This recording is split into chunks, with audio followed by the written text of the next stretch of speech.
Hi, I'm Celeste and welcome to Find You Purple. Last year I mentioned I was reading about different evangelists from the 1800s and 1900s.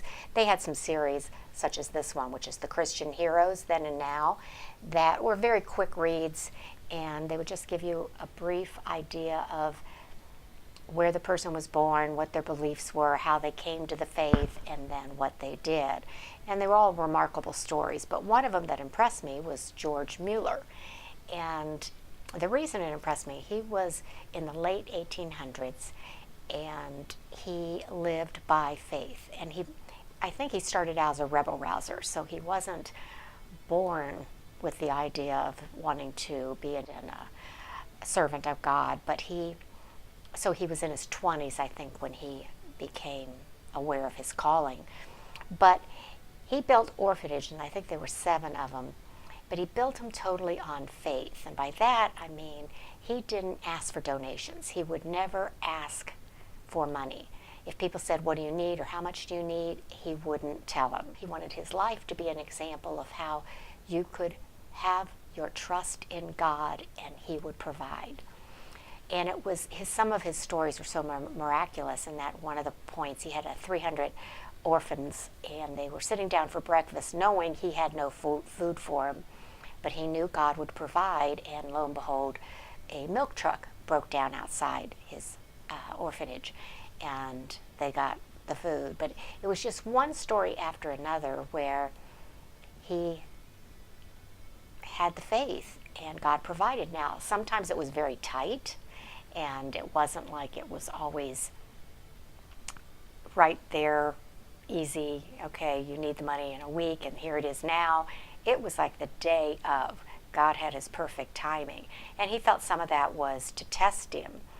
But again, he lived totally by faith, and when you look back at all the things he did, it was miraculous. And he kept a very long journal. In fact, the audio, it's lists to the 6 pairs of socks, 6 coats, 6 desks, 3 of this. He would list everything he received and where his money went. It was a ledger, and again, he would print it once a year, and he wanted people to know and see that he was living by faith. Now, some people wanted to put money away towards his retirement, and he said, no, that goes against my whole philosophy that God will provide.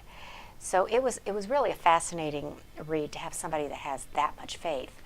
And again, that was the late 1800s. Well, just this last week, I was lent a book called Miracle in the Mountains. And it's by Lonnie and Belinda Riley with Joyce Sweeney Martin. And it's a story of now. And it's happening in Lynch, Kentucky. And they, too, are living by faith. And there were so many things in here that I just thought were so inspiring.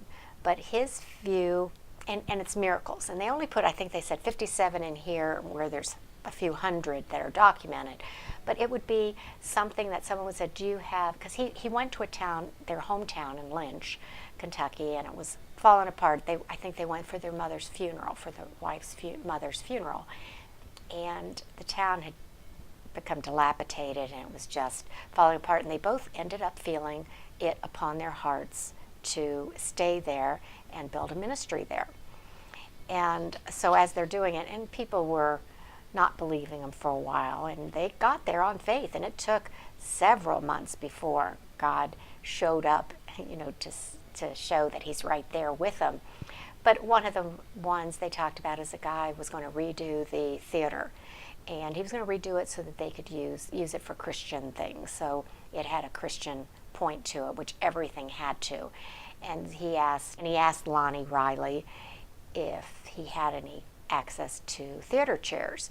And Lonnie gave his typical answer throughout the book is, I don't have any now, I'll pray, and if God sends them, I'll know who they belong to.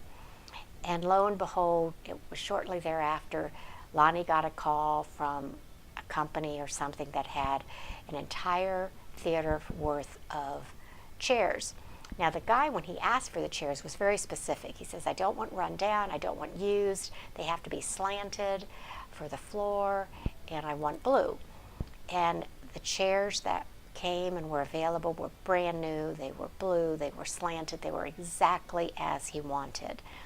But it would be just one story after another. He wouldn't know he had a need for, and they would come into his possession, and then something else would happen. But it's just a very quick read. You can see it's not very thick, but it's a very quick read. But it's taking the George Mueller story and bringing it to the now, so people realize miracles still exist. And I think you get built up in faith, and the more you see and hear people changing lives with miracles and God providing, it's, I think, deepens the faith. So I thought I would point it out. I'm not sure where you can buy it. I'll put it in the comments below, the title and the name.